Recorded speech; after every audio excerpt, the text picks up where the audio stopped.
A very good afternoon to all of you. My name is Praveen Govindu. I'm a partner with the Deloitte Consulting Practice. Today I'm here to run you through the thought leadership that we just launched. So essentially, this is a report that we wrote on the India's discretionary spends. I think most of the retailers possibly are going through a little bit of a challenging situation as we speak. Probably the last couple of years, the growth has been pretty good. And maybe this financial year, we're not seeing the same kind of growth that possibly a lot of brands have seen in the, 2 years prior to this last financial year. So we thought we'll do this report to understand how the discretionary spends are expected to change, how are consumer buying preferences changing, and the idea of, and basically to understand if there are certain nuances that we all have to keep in mind as we go and look forward towards FY26, right? So that's the background to this report. Yeah. So one of the things, right, and I think most of this data is available in the public domain. But as you can see, the current discretionary spending behavior, and we've looked at multiple aspects of discretionary spends, both urban and rural. As you can see, the last decade, between 2014 to 2024 or 2012 to 2024, both the urban and the rural discretionary spends have grown significantly, right? Almost close to 8 to 9% CAGR. While the absolute numbers are there today, for example, the urban, on an average, per capita spends about 7,000 rupees on discretionary spend, and the rural per capita is about 4,000 rupees, in terms of discretionary spends. But what we try to attempt in this report is to also see how this would change going forward. So essentially, from a 2030 perspective, how do we see this changing, right? And that's what you see, the discretionary share forecast. Let's say from a urban standpoint, there are multiple categories that we have considered as part of the discretionary spends. There is food services, apparel, footwear, and some of the other lifestyle accessories, health, wellness, home and household, which has both soft furnishings, furniture, and all of that. Gems and jewelry as another category, consumer durables, travel, and education also we have kind of included in this. So as you would see, that in terms of the urban household, there are certain stark changes that you can see, right, between 2023 and 2030. While of course the spends on food and food services as a percentage of the share of wallet will come down. Of course, the absolute numbers would be growing, but you can see that categories like health, which are currently contributing to 9% of the consumer wallet, are expected to contribute about 11% by 2030, right? And same is the case of travel and recreation, 11% to 15%. So those are going to actually take away a little bit of share in terms of the discretionary spends. But broadly, if you see 2030, the estimation is that the urban households will spend anywhere between 12,000 rupees to 12,500 rupees on a per capita basis. We are talking all India here. So that 7,000 rupees that is there today is expected to become almost 12,000 rupees by 2030. And the rural household, which is today probably spending about 4,000 rupees on a per capita basis, is expected to become 7,000 rupees by 2030. And at a very interesting thing in rural, as you can see, while apparel and footwear's contribution in the urban consumption's wallet share is decreasing slightly, 5% to 4%, in rural it's the other way around. It is expected to increase from 6% to 8%, right? So that's somewhere, and when I say apparel and footwear, it also includes a lot of associated categories, which is more fashion and lifestyle. So a lot of that is how we see, changing in the rural side. But otherwise, this is what we expect. Of course, I think most of the drivers for some of these changes is something that possibly we all know and hear about. Very clearly, premiumization is a story that is still unfolding. We expect almost 2x growth in products which are more premium compared to the mass products. Then experience-led consumption is also driving a lot of these behaviors. Then convenience and rise of new commerce. I think now a lot of brands are looking at e-commerce probably contributing to 15-20% of their sales. and 50% of that is coming through emerging commerce, quick commerce. So that's again shaping the way behaviors are. Health consciousness, again we see that very clearly. Health and wellness, which is blue in color, 9% to 11%, right?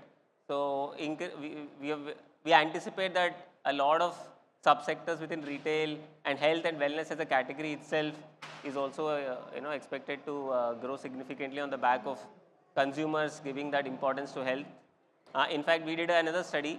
It actually shows there are close to about 140 million people in India, that's close to about 10% of India's population, which is actively conscious about their health. So essentially they're doing something related to health and fitness. So they may be walking, running, cycling, doing paid fitness or yoga, but there are about 140 million people in India who are thinking about health. Of course, you can also say there is almost 90% of the people who are not doing anything about health. So that possibly is also a big opportunity. And yes, I think technology is impacting the way consumers are shopping. There are seamless consumer journeys between multiple channels. So some of that is also shaping how the consumers are expected to buy going forward. So that's on this. Then what we've also done is a quick, in fact the report has a lot more details in terms of the survey. We have also undertaken a survey of the end consumers and trying to understand how their behaviors are expected to change, let's say in the near future, right? And these are certain insights from that survey itself.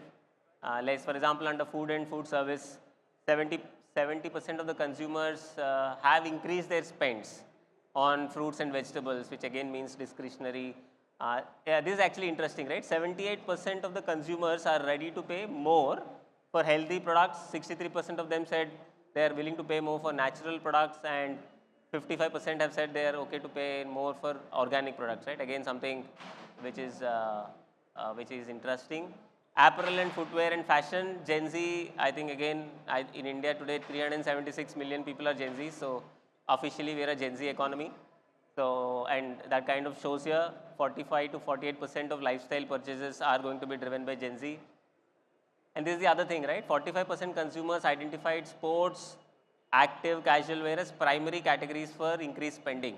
So we can see a correlation between health, sports, fitness, some of that playing in retail as a space, right? Then 64% consumers highlighted trends and events as an essential parameter while doing their purchases in FY25, right? Health and wellness, we spoke. 75% feel that their health and wellness requires further attention. So that's again something that possibly brands can tap into. 40% of the respondents said health monitoring is one of the reasons why their spends are going up in that category. Within home and household, this is very interesting. 50% are willing to pay a premium for brand value and customer experience. So again, brands investing in capturing some of this could look at this. 30%, again, we all know this, discover a lot of trends through social media influencers. Under gems and jewelry as a category, again, 72% of the Gen Z consumers are looking at buying jewelry for personal milestones and collections. So again, a trend to watch out for. And again, this I think is becoming very prominent now in terms of investment becoming an option from gems and jewelry standpoint, right? Consumer durables, again, 45% said they're actually replacing the existing products. The reason being they want to either upgrade to a premium product or get into buy into an innovative product or a technologically upgraded product, right? So again, 50% of the consumers are looking to replace because of these reasons. And this is also one interesting fact on channel. 2/3 of the consumers that we surveyed said they prefer offline physical retail channel for their purchases. Now, of course, this has come very specifically in consumer durables as a category, but that's one more thing. And on travel, 66% said they're traveling either for leisure or to reconnect with family and friends, right? So that's one observation. And this is again an interesting one. 33% highlighted their preference to do more of domestic travel if there is an increase in income.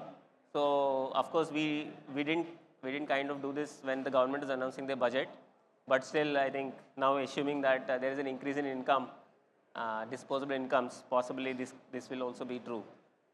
And of course education, again a lot of education in the urban pockets is discretionary today. So we can clearly see 45, this is again as per government statistics, 44% is the enrollment in private schools compared to 36 in government schools, and there's demand for premium international schools, right? So this is a quick subsector overview, but feel free to go through the report.